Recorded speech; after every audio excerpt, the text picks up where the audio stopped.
Baik, Assalamualaikum warahmatullahi wabarakatuh. Kali ini saya akan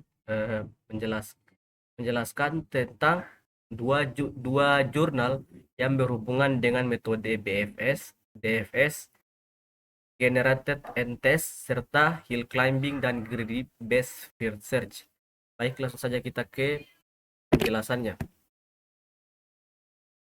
Mulai dari yang pertama, pendahuluan. Algoritma pencarian AI search merupakan salah satu komponen dasar dalam kecerdasan buatan yang digunakan untuk menemukan solusi dari suatu permasalahan, terutama pada graf, rute, dan optimalisasi. Beberapa algoritma yang sering digunakan adalah Breadth First Search atau BFS. Selanjutnya ada Depth First Search atau DFS, Generated Test, Hill Climbing, serta Greedy Based Search.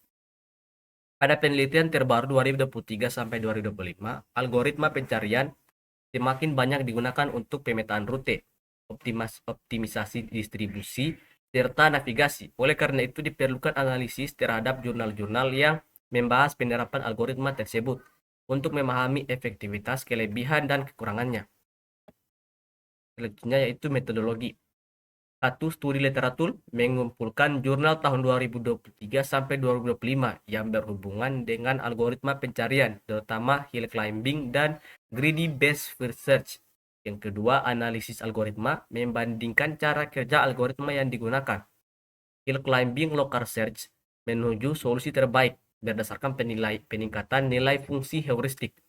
Greedy based research mencari jalan tercepat menuju tujuan dengan memilih node berdasarkan nilai heuristik terkecil. Yang ketiga, identifikasi penerapan, meninjau bagaimana kedua jurnal menerapkan algoritma. Di sini ada kasus rute distribusi atau hill climbing. Yang selanjutnya, kasus rute perjalanan antar kota, greedy BFS. Empat, evaluasi hasil, menilai efektivitas algoritma berdasarkan kecepatan pencarian, kualitas solusi rute, efisiensi komputasi, dan kesesuaian dengan permasalahan. Selanjutnya yaitu metode pencarian atau AI search, BFS atau breadth first search, yang mana menelusuri node secara melebar, menjamin solusi paling pendek. DFS, depth first search, menelusuri sedalam mungkin sebelum mundur. Yang selanjutnya generate test, menghasilkan solusi untuk mengecek apakah valid. Ya, juga ada hill climbing, local search, yang mana naik menuju nilai terbaik. Greedy based search memilih jalur berdasarkan heuristik terbaik. Selanjutnya di sini jurnal yang pertama untuk penelitian hill climbing, yang mana pada tahun 2024 judulnya yaitu Sistem Pencarian Rute Terpendek Pendistribusian Produk. Untuk tahunnya 2024, untuk metode yang digunakan yaitu hill climbing. Isi utama dari jurnal ini yaitu menggunakan algoritma hill climbing untuk optimalisasi rute pengiriman. Selanjutnya, fokus pada pencarian solusi lokal terbaik tanpa menelusuri seluruh graf. Digunakan pada perusahaan distribusi untuk menentukan rute tercepat. Hasil menunjukkan peningkatan efisiensi waktu dan biaya distribusi. Selanjutnya, untuk jurnal yang kedua yaitu Greedy Best First Search, yang mana ada pada tahun 2023. Untuk judulnya yaitu implementasi Greedy Best First Search untuk menentukan rute terpendek. Untuk metodenya di sini Greedy Best First Search.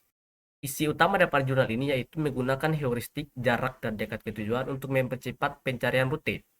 Untuk studi kasus yaitu perjalanan dari Cilacap ke Yogyakarta.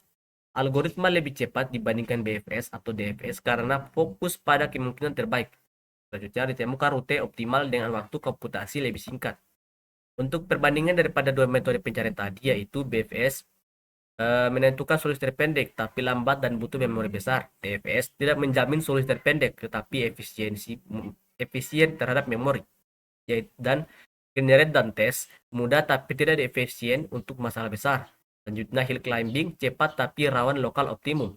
Selanjutnya yang terakhir yaitu greedy BFS, lebih cepat dari BFS dan menggunakan heuristik.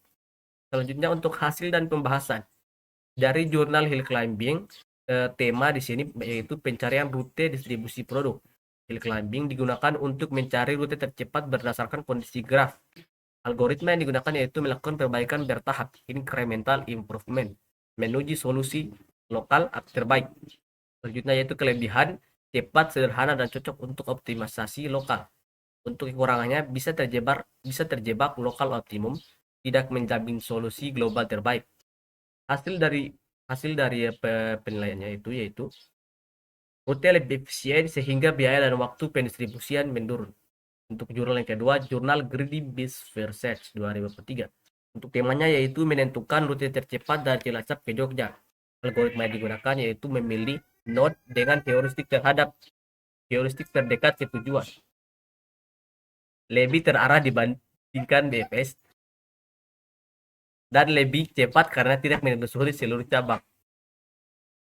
Untuk kelebihan sini pencarian lebih cepat, efisien, dan fokus pada tujuan. Kurangan, tidak selalu memberikan rute terpendek karena hanya memakai heuristik. Hasilnya yaitu rute optimal ditemukan dengan waktu proses yang sangat cepat. Untuk perbedaan daripada jurnal Greedy BFS pada tahun 2003, bekerja dengan cara meningkatkan solusi secara bertahap dari satu titik awal menuju titik yang dianggap lebih baik. Algoritma ini hanya melihat lingkungan terdekat atau neckboard untuk menentukan langkah berikut. Selanjutnya jurnal Hill Climbing 2024 menggunakan nilai heuristik untuk memperkirakan seberapa dekat suatu node dengan tujuan. Algoritma ini tidak hanya melihat perubahan lokal, tetapi langsung mengejar jalur yang tampak paling menjanjikan menuju goal. Untuk kesimpulannya yaitu, dari analisis dua jurnal tersebut dapat disimpulkan bahwa algoritma pencarian memiliki peran penting dalam pemecahan masalah rute dan optimisasi. Jurnal yang pertama membahas hill climbing yang cocok untuk optimisasi lokal, sedangkan jurnal kedua menekankan greedy based research yang lebih cepat dan terarah menggunakan heuristik. Selanjutnya itu, kedua algoritma ini memiliki kelebihan dan kelemahan masing-masing, sehingga pemilihannya harus disesuaikan dengan jenis permasalahan. Hill climbing lebih tepat untuk optimisasi dan distribusi, sementara greedy BFS lebih cocok untuk pencarian rute cepat dengan tujuan spesifik. Nah, sekian untuk penjelasan daripada saya. Ada salah kata mohon dimaafkan. Sekian dan terima kasih.